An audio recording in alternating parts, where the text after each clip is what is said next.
Here we go. Episode 25.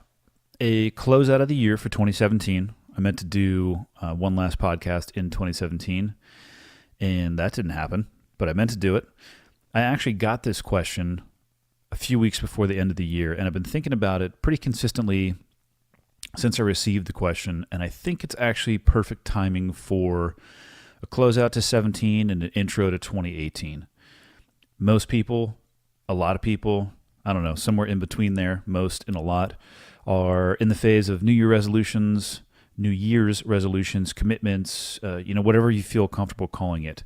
And this question, I think, is right in the sweet spot that most people are going to find themselves in at some point in time during probably the next 90 days, but somewhere into 2018 when they're dealing with those commitments and resolutions.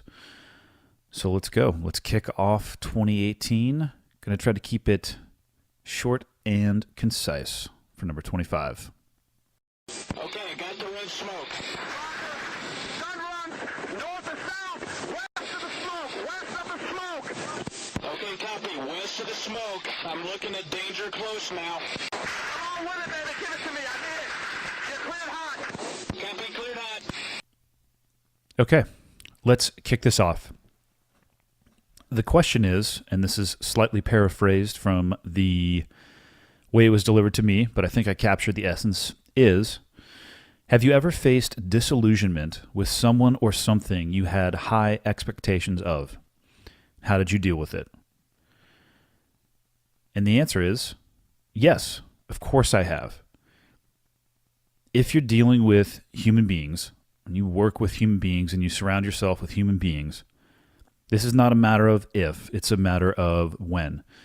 And I have found this to be true with people that I have worked for, people that I have worked with, my parents, my siblings, and I am sure that everybody that I have encountered who was on the other side of that coin with me, maybe I was their boss, or I was their coworker, or I was their parent, or I was their sibling, has had the exact same experience.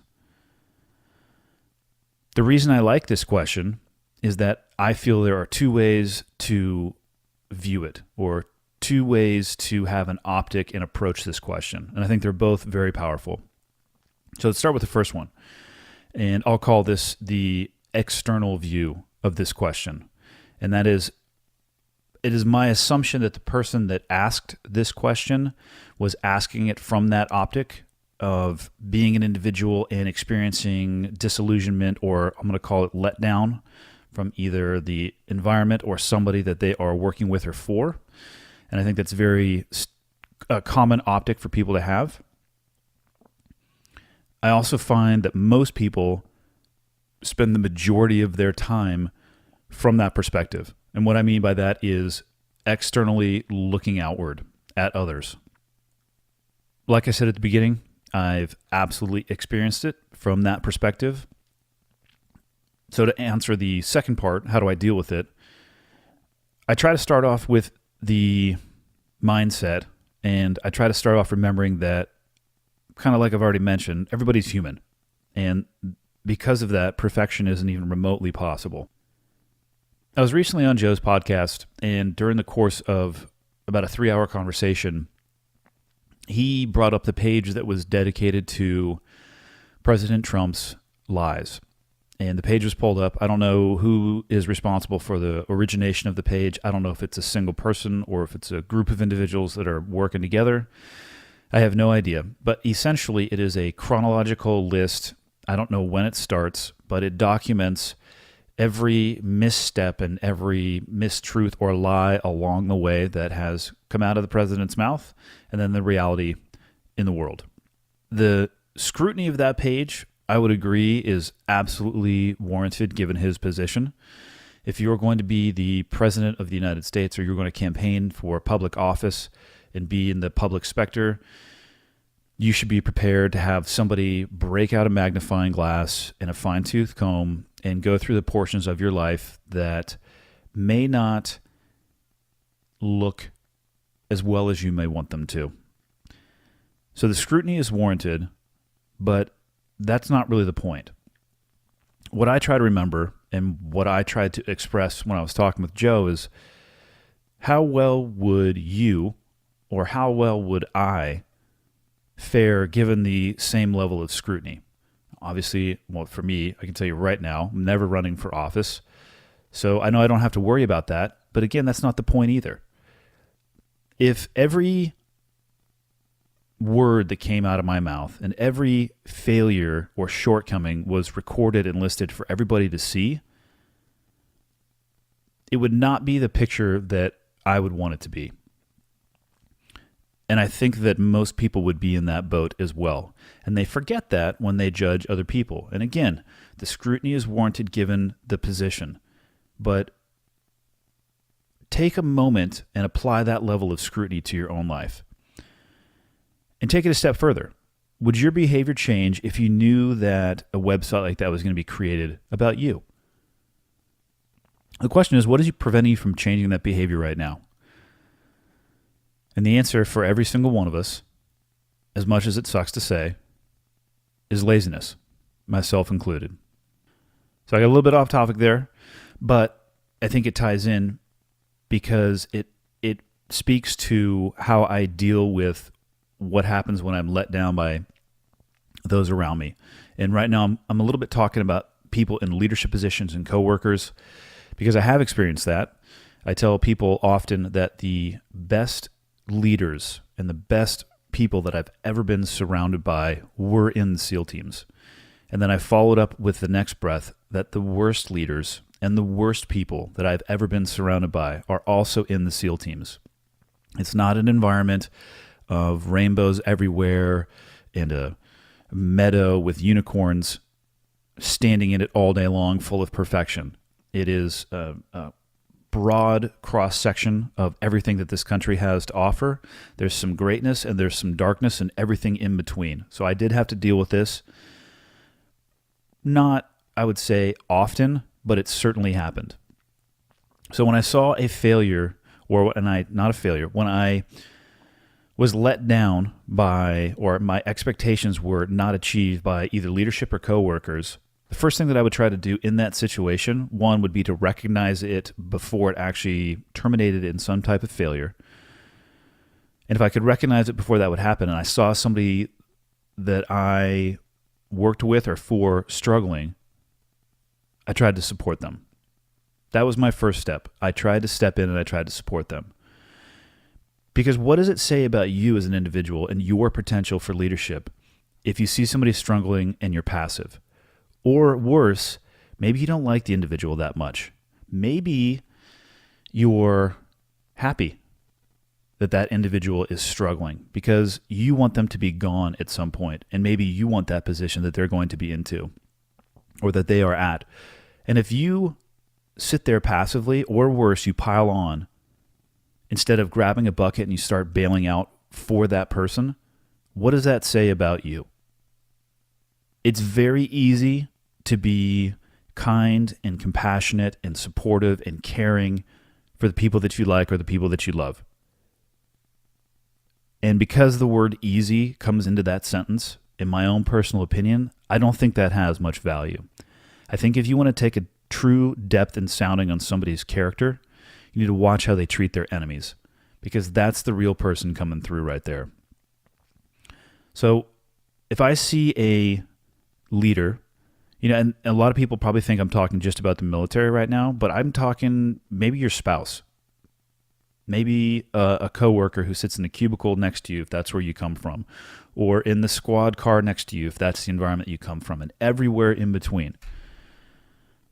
If you see or work for a leader that needs help, step number one is try to help them. The most often reason that I would see leaders or people in leadership positions failing is because they were overwhelmed. And as a subordinate, as somebody who thinks of themselves at all times as a leader, which each and every person should, what you need to do is you need to lighten the load wherever possible. The most common cause that I saw of leadership becoming overwhelmed was a lack of experience. Leadership positions and experience are not synonymous. I would like to hope that that is understood and a very basic piece of knowledge. I don't think that it is. In the military, to use an experience or a background that I came from, the most junior officer, the person who just graduates the Naval Academy, is senior in rank to the most senior enlisted person in the military. And that's just the way that it works. Now, there obviously are mechanisms in place, and the most junior officer, if they have any wits about them whatsoever, is not going to go to the most senior enlisted member and start barking orders. But 2 to 3 to 4 years down the road, it's very easy for an officer to be in a leadership position, leading individuals, or in a leadership position over individuals that have exponentially more experience than that officer. And it's a tough position to be in, because especially coming from an A-type personality community, people are watching, people are judging every single thing that you do. And if you don't have much experience, it's very easy to get overwhelmed and to make mistakes. And those mistakes will beget other mistakes. And then the snowball starts rolling downhill. And then the next thing you know, you got an avalanche. I have no doubt that the SEAL teams are not the only environment where you can find that. And there's plenty that everybody else around that junior leader can do to help.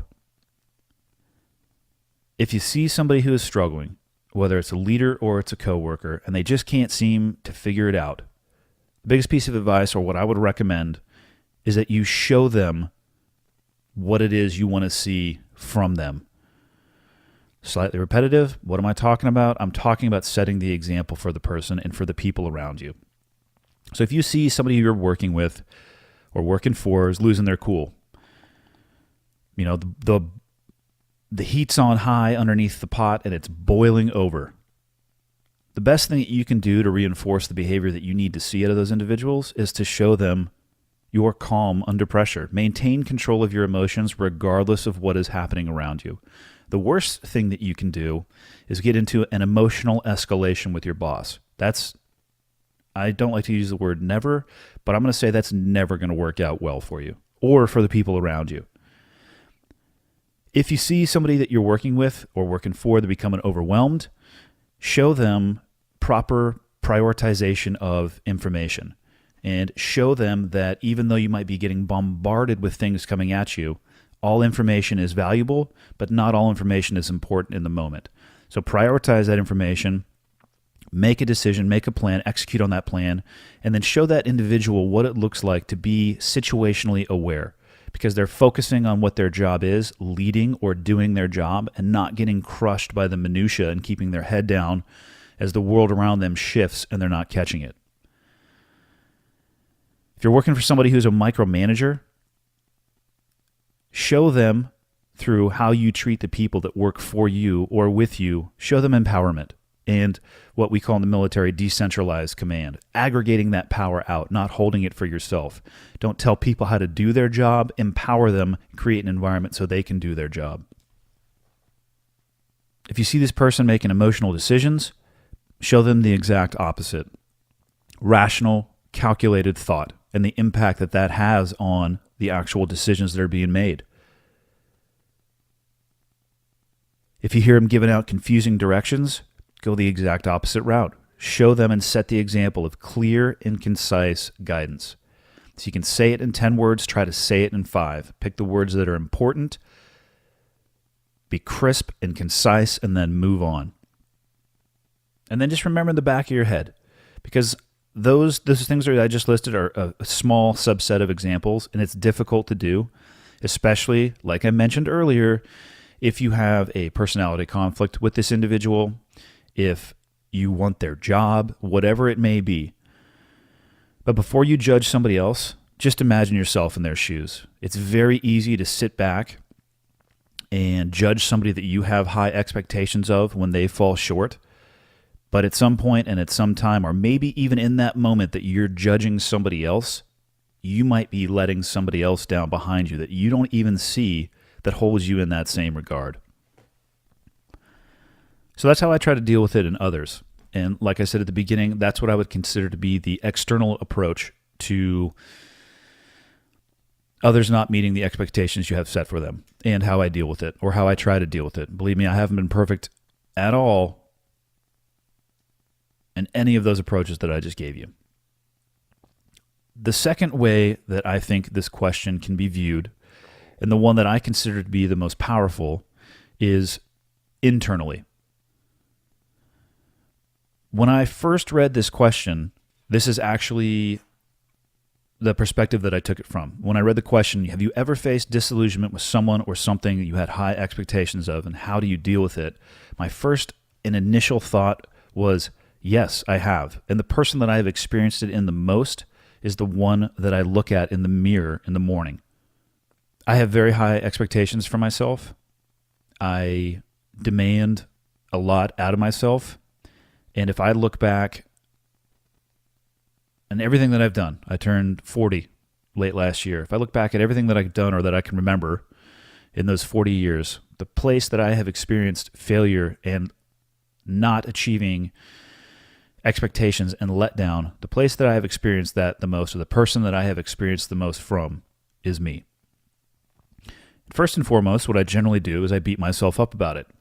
And I know that's not the best route to take, and I think I'm getting better at short-circuiting that cycle, but it is generally the first feeling that I have. And when I say that I fail often, to me, it's the little things that seem to have the most impact. So it could be something that, an attitude that I have with my kids or my wife, or a random comment or interaction from somebody that was very poor, whether it be a friend or somebody that I'm meeting for the first time. And it sucks. And I know it almost instantly when it happens. And the first thing that I try to do is I just try to own the fact that it happened, and own the fact that I didn't meet the expectation that I set for myself. And if I can, if it involves another person, or along the lines of, like I just said, my kids, my wife, or a random interaction, I will absolutely try to address it with that individual as soon as humanly possible. And then from there, what I try to do is I try to move forward. I don't try to move on. I don't try to forget what happened. What I try to do is use what happened and the resulting feeling that I get from that to drive me. As far as I'm concerned, adversity and failure, they're going to happen. If there's anything everybody's going to experience in their life other than death, we're all going to fail, and we're all going to face adversity of some kind. It truly is a matter of when, not a matter of if. And you have choices when it comes to experiencing those things. You can use them as a roadblock, or you can use them as a motivation. But only you can choose. You could certainly make an excuse and say that others have chose for you, but the reality is that only you have that choice. Do you want to use it as a roadblock, or do you want to use it as motivation? And I have to be crystal clear on this point. It's a choice. You have control over how you respond to these situations.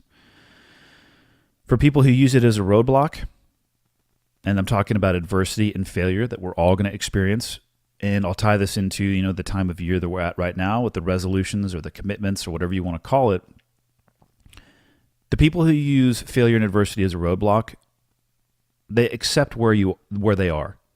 They give up. They quit. They give in. They encounter failure and they throw the towel in. And maybe it's not the first failure, maybe it's the second failure, the third failure, the fourth failure, or the fifth failure, but they let those failures slowly increase in their weight over time until they are crushed by them, instead of doing something with those failures that can drive them forward. What I try to personally do is take that feeling of disappointment and the sick sensation that I get in my stomach when these things happen. I try to throw it into the fire and let that fire burn so hot that it drives me towards improvement or the goal that I'm trying to achieve. And when that happens again, I do exactly the same thing. There's no attempt for me to try to forget. I just take that experience and I throw it right back into the engine that drives me down the road. Perfect example that I can give you. This happened over this Christmas break with my kids. And it was simple frustration that boiled over about completely trivial things that just made me sick to my stomach. In the moment, I knew that it was wrong. I could feel that it was wrong, and I still fell short of who I want to be when it comes to interaction with my kids. And I know exactly where this comes from. It comes from an environment of the vast majority of my adult life working in an environment that has zero tolerance for subpar performance. And that environment was an environment of being around SEALs. And my biggest fear would be I'd show up and I would be the weakest link, and I would have not done my job to the level that it needed to be done, and somebody else would have been impacted, or I would have been late, or I just wouldn't have met a standard along the way. And that has just been hammered into me over a lifetime. And that works great when I'm dealing with other SEALs. It sucks when I'm dealing with my kids, because I want my kids to grow up and achieve so much that it makes them look like my life is a complete joke. And the way to do that is to empower them, not smash them down and get over their shoulder when they're doing things that kids do. So essentially what was happening is, this is my first year. I think everybody probably realizes we live up in Montana now. Rain has turned into snow. I'm enjoying the snow much more than I've enjoyed the rain. So it's our first year snowboarding with the boys. And it was actually our first day of going onto the mountain. And, this is how messed up my head is. Before I went to the mountain the first time, I had tried on all of my gear. I had put my boots on, tightened them up, figured out how the boots work, put them into the bindings on the board. I had marked the bindings where I wanted them to be, so it was going to be very easy. I could get out of the truck, get in my gear, get on the board, and I'm off. Kind of like, a military operation. So my boys are 14 and 12. They're not interested in trying all their stuff on first, figuring out exactly how their boots function, getting their stuff ready to go, knowing where their left glove liner is and their right glove. It's just they're in a different story arc of their life.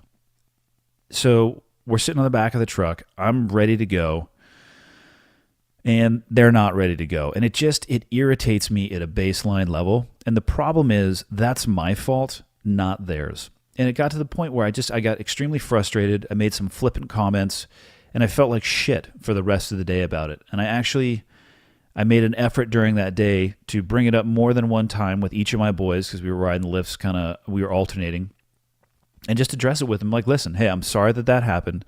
That's not your fault.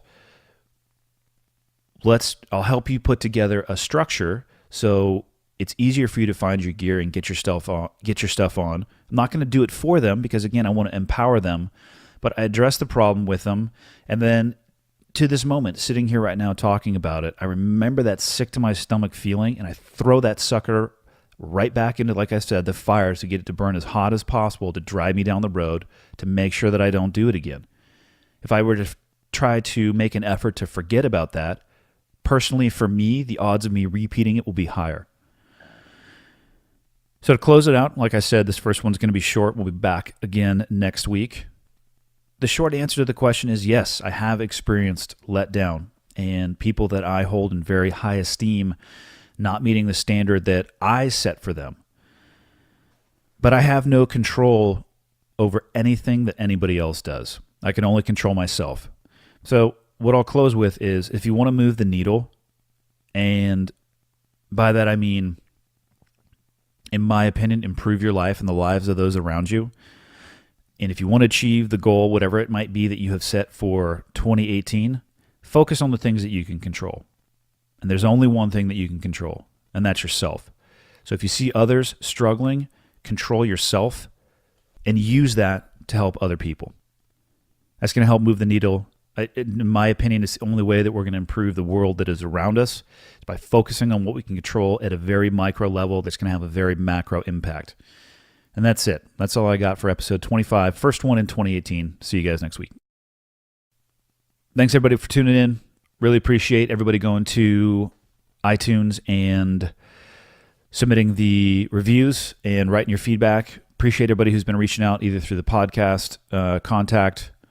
I think that's pretty much how most people, I don't even know how people are getting my email address. I think I gave it out once, but whatever it is, I really do appreciate the reach out and the feedback. If you send me an email, I'll do my absolute best to get back to you. If you ask me a question in that email, I'll do my best to answer it on the podcast, or I'll try to answer it via email back to you. And that's about it. New T-shirts coming out. I'm gonna launch that sucker today. I mean, I don't know if it's legal to say that it's the most awesome T-shirt that's ever been created, but it just might be. And that's it. Until episode 26.